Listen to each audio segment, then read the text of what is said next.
Hi, my name is Jesse. I'm Métis-Cree from Saskatchewan, and I'm a storyteller. I'm an academic by trade, Trudeau Vanier scholar, but really what I am is a storyteller. So what I'm going to do is share a story that I've written, and hopefully you'll learn a little bit about my life and why I'm here. They were your elders. I remember sleeping in my buddy's car alongside of the banks of the Fraser River in New Westminster in British Columbia. The two of us had been there for a few months in winter in 1997. Winter in Vancouver, despite what people think, can be quite cold and damp. I slept in the back seat, he stayed in the front. My time in that car are some of the worst and best memories of my life. And I hope that my little story today will shed some light on why that is. I was raised in Brampton by my white grandparents after my Métis-Cree family in Saskatchewan couldn't, and growing up without any sense of my Indigenous identity led to some pretty poor choices by the time I was 20. I was wild. I partied all the time. One day my grandparents had had enough and kicked me out. Then they banned me from ever going back home. I thought Vancouver would be a great place to start over, away from my addictions and the damage I'd caused everyone back home. So off I ran.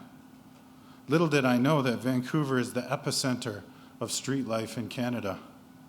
It can be argued that it's the most dangerous place in North America if you're Native, addicted, and lost. Within weeks of living in that car, I wasted down to nothing. I was 6'2", 140 pounds, and a walking skeleton. I didn't know anything or anybody, where to get food, shower, ask for help, and I couldn't shoplift because I looked like a street person, and floor walkers followed me wherever I went. But the chill in my bones was the worst. At night, while trying to sleep, my back and legs would ache from the cold and the condensation of our breath. I was folded up like an accordion across the back seat, my feet rammed into the side windows, trying to stretch out. Sometimes my face would press against the door handle, and I'd wake up with a circle on my cheek or on my forehead, and the imprint remained there for days. Other times I wouldn't sleep at all. I'd just lie there with my eyes open, shivering and wondering why God, Creator, Allah, the universe, whatever you want to call it, had abandoned me. I remember wishing I could go home, but I couldn't. The only good thing was the back window of the car. It was like my television. I'd watch every night as the clouds rolled by, blotting out Grandmother Moon as she smiled down on me from her place high above. The constellation of stars, too, seemed to twinkle and wink at me as they glowed bright into their millions. And the comets raced by, waving at me, then falling off one by one in the direction of the Pacific Ocean. Those frigid nights seemed to last forever in the back seat. And as I watched the celestial heavens in all their glory, I prayed. I prayed for a home, for a future, and for the light of day. Without fail, the sun would crest over the eastern mountaintops right when it was coldest, right when I couldn't take it anymore, right when all hope of warmth seemed lost.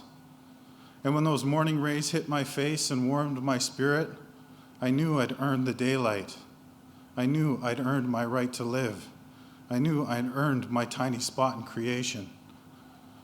I've never forgotten how triumphant that felt, and I doubt I ever will.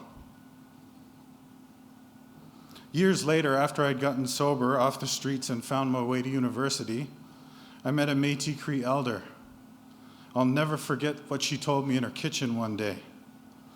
I sat with her and I started complaining about my time in the car by the river, the pain, the cold, the loneliness, the bent bones, the heartbreak. I knew she had a similar story of homelessness in her youth, and I thought we might be able to connect that way, by bitching about the hardships of street life. Halfway through my story, she interrupted me. "How dare you?" she said as she put her tea down and looked me right in the eye. She seemed quite upset. I was confused. What did I say? I didn't know. She let me sit there for a few minutes to let it percolate, like elders do, but I couldn't figure it out. Finally, she said, "Don't you see, Jesse?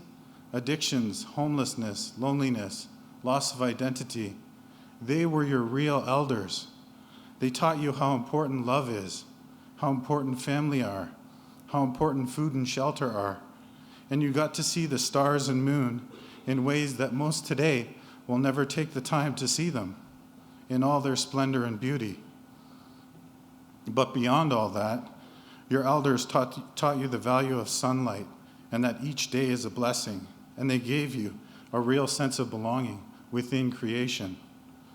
Those, my child, are priceless lessons." With these words, my elder changed my perspective from resentful to thankful. She got me to see that sometimes we go through rough times to learn valuable teachings so we can go on and share them with others, just as I have shared with you all today. It is my hope that I've helped some of you see that my time in the car, it wasn't all bad.